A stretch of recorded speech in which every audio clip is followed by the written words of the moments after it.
জার্মানির কিংবদন্তি footballer Mesut অজিল বাংলাদেশে কক্সবাজারে কিছুক্ষণ আগে দুর্ঘটনার কবলে পড়েছেন। তার গাড়িটা দুর্ঘটনার শিকার হয়েছে এবং তার সাথে রয়েছেন তুরস্কের সাবেক প্রেসিডেন্টের ছেলে।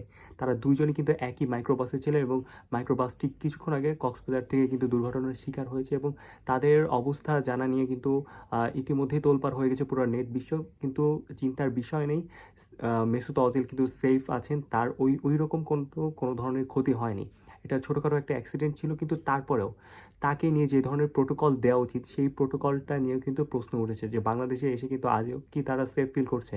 আপনারা জানেন কিছুদিন আগে কিন্তু ইন্ডিয়াতে মেসি এসেছিল, কিন্তু মেসিকে কিন্তু ঠিকমতো নিরাপত্তা দিতে পারেনি। ঠিক একই ধরনের কিন্তু প্রশ্ন উঠেছে বাংলাদেশের নিরাপত্তা নিয়ে। বাংলাদেশে নেক্সট টাইম কি অন্য কেউ কি আসবে কিনা, এটা নিয়ে কিন্তু অনেক ধরনের প্রশ্ন রয়েছে। এবং এটার সাথে আরেকটা ব্যাপার অ্যাড করে দিই, তার কিন্তু কোনো ধরনের ক্ষতি হয়নি। হ্যাঁ, গাড়িটা কিন্তু অ্যাক্সিডেন্ট হয়েছে আনফর্চুনেটলি, কিন্তু তাকে কোনো ক্ষতি হয়নি। এবং আমরা জানি কক্সবাজার কিন্তু অনেক একটা ম্যাস পপুলেটেড একটা এরিয়া, একটা ট্যুরিজম একটা এরিয়া।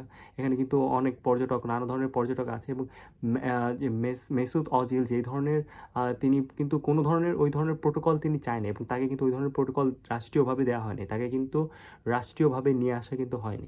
তাকে আনা হয়েছে একটা অর্গানাইজেশন থেকে। যে রোহিঙ্গা ক্যাম্পের যে কী অবস্থা, আমরা জানি এর আগেও কিন্তু দোয়া লিপা কিংবা প্রিয়াঙ্কা চোপড়া সবাই কিন্তু বাংলাদেশে এসেছিলেন এই রোহিঙ্গা ক্যাম্প দেখতে।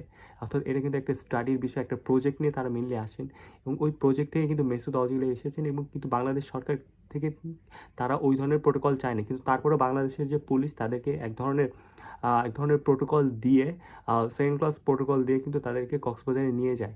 এবং কিছুক্ষণ আগে কিন্তু তাদের গাড়িটা দুর্ঘটনার কবলে শিকার হয় এবং তাদের এটা কিন্তু বাংলাদেশ পুলিশ বা নিরাপত্তা বাহিনীর কিন্তু কোনো দোষ ছিল না। ওই ম্যাস পপুলেটেড এরিয়ায় আপনি যদি রোডটা ব্লক না করেন, অর্থাৎ আমাদের যে জানি যে ভিআইপি প্রোটোকল যেই নেয় আমাদের যে মন্ত্রীরা, তারা কোনো রোডে গেলে রোডটা একদম অফ করে, আদার সাইড অফ করে একদম তাদের জন্য রোডটা ক্লিয়ার করে দেয়। অর্থাৎ এই ধরনের প্রোটোকল ছাড়া কিন্তু বাংলাদেশের ওই এরিয়াতে যে কোনো টাইমে অ্যাক্সিডেন্ট হবে। এবং অ্যাক্সিডেন্টটি কিন্তু খুব ম্যাসিভ লেভেলের হয় নাই, যতটা কিন্তু ইন্ডিয়ান মিডিয়া বা বাইরের যে মিডিয়া যেভাবে প্রোপাগান্ডা করিয়ে ছড়াচ্ছে যে এটা আসলে অনেক বড় একটা দুর্ঘটনার কবলে পড়েছেন, আল্লাহ এই হয়েছে সে হয়েছে। কিন্তু আসলে কিন্তু ব্যাপারটা ওইরকম না, একটা ছোটোখাটো একটা অ্যাক্সিডেন্ট, একটা ছোটোখাটো একটা ইনজুরও কিন্তু তারা হয়নি, জাস্ট গাড়ির উপর দিয়ে গাড়ির সামনের অংশ কিছুটা ক্ষতিগ্রস্ত হয়েছে। এবং সব মিলে তারা এখন সেফ আছেন এবং আলহামদুলিল্লাহ। এটা কিন্তু বাংলাদেশে কিন্তু ওই লেভেলের মান-ইজ্জত যায় নাকি। যদি তাদের কোনো বড় ধরনের কোনো ক্ষতি হইতো তখন কিন্তু বাংলাদেশকে নিয়ে মানুষ প্রশ্ন তুলতো এবং এর রীতিমতো প্রশ্ন তোলাটাও স্বাভাবিক।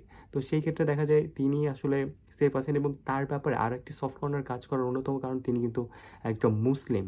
অর্থাৎ বাংলাদেশ কিন্তু মুসলিমের প্রতি এক ধরনের সফট কর্নার আছে, বিশেষ করে বাংলাদেশের যে কোনো মানুষের প্রতি। সেহেতু মেসুত অজিল একজন মুসলিম এবং তিনি একজন বিশ্বকাপ জয়ী কিংবদন্তি ফুটবলার, অর্থাৎ তাকে নিয়ে কিন্তু আলাদা সিম্প্যাথি বা তার প্রতি কিন্তু আলাদা ভালোবাসা বাংলাদেশের মানুষের মনে রয়েছে। অর্থাৎ তার এই যেই কারেন্ট সিচুয়েশনে কিন্তু আমরা সবাই সন্দিহান ছিলাম এবং আলহামদুলিল্লাহ তিনি সেফ আছেন। তো এটা আসলে পুরোটা ভাগ্যের একটা বিষয়। আসলে দুর্ঘটনা এগুলো কিন্তু কারো হাতে না।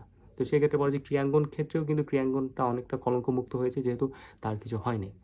তো আমার চ্যানেল যদি আপনার নতুন হয়ে থাকেন, please subscribe to my channel. এবং আমার চ্যানেলে আরও ভিডিও দেখতে চাইলে আমার বাকি ভিডিওগুলো প্লিজ ঘুরে আসবেন, চ্যানেল ঘুরে আসলে পেয়ে যাবেন। আল্লাহ হাফেজ।